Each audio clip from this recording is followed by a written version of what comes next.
রূপগঞ্জে private কারের চাপায় সহপাঠী নিহতের প্রতিবাদে ক্ষোভে ফুঁসছেন বুয়েট শিক্ষার্থীরা। বিচারের দাবিতে ক্যাম্পাসে বিক্ষোভ মিছিল করেছেন তারা। এ ঘটনায় আহত 2 ছাত্রের অবস্থাও গুরুতর। শুক্রবার গভীর রাতে রাজধানীর 300 ফিট এলাকায় প্রাইভেট কারের ধাক্কায় মোটরসাইকেল চালক শিক্ষার্থী মোতাসিম মাসুদ নিহত হয়।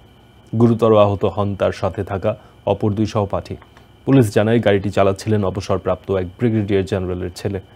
চালক সহ 3 জনকে আটক করা হয়েছে। ডোপ টেস্টে তাদের শরীরে মাদকের উপস্থিতি পাওয়া যাওয়ায় ওই 3 জনকে কারাগারে পাঠানো হয়েছে। শুক্রবার মধ্যরাতে 300 ফিট হয়ে মোটরসাইকেলে বাড়ি ফিরছিলেন বুয়েটের 3 শিক্ষার্থী।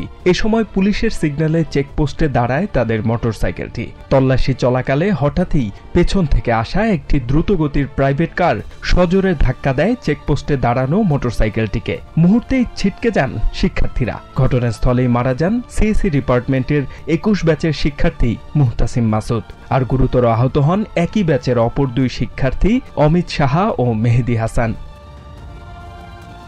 তাৎক্ষণিকভাবে অভিযুক্ত 3 জনকে আটক করে রূপগঞ্জ থানায় নিয়ে যায় আইনশৃঙ্খলা বাহিনী। এই ঘটনা জানাজানি হলে সকাল থেকেই থানায় অবস্থান নেয় বুয়েট শিক্ষার্থীরা। তাদের দাবি, মদ্যপ অবস্থায় গাড়ি চালিয়ে হত্যা করা হয় মাসুদকে। নিহতের পরিবার ও বুয়েট কর্তৃপক্ষের সাথে প্রায় 6 ঘন্টার বৈঠক শেষে পুলিশ জানায়, প্রাইভেট কারটির চালকের আসনে ছিলেন একজন অবসরপ্রাপ্ত ব্রিগেডিয়ার জেনারেল আবদুল্লাহ আল মামুনের ছেলে মুবিন, আর পেছনের আসনে ছিল তাদের 2 আত্মীয়। এই ঘটনার প্রতিবাদে ফুঁসে ওঠে বুয়েট ক্যাম্পাস। সহপাঠী হত্যার বিচার নিশ্চিতে বিক্ষোভ মিছিল করেছে শিক্ষার্থীরা। ক্যাম্পাস থেকে শুরু হওয়া মিছিলটি শেষ হয় পলাশীর মোড়ে এসে। প্রভাব খাটিয়ে মামলা বন্ধের অপচেষ্টা হলে অভিযুক্তের পরিবারের বিরুদ্ধেও ব্যবস্থা নেয়ার হুঁশিয়ারি দেন তারা। এদিকে ছেলের নিথর দেহ যখন সোহরাওয়ার্দী হাসপাতালের মর্গে আনা হয়, শোক আর আহাজারিতে ভারী হয়ে ওঠে পরিবেশ। এই ঘটনায় রূপগঞ্জ থানায় সড়ক দুর্ঘটনা আইনে একটি মামলা করেছে পরিবার। পুলিশ জানায়, সন্দেহভাজনের গাড়ি থেকে মাদকের আলামত সংগ্রহ করেছে তারা।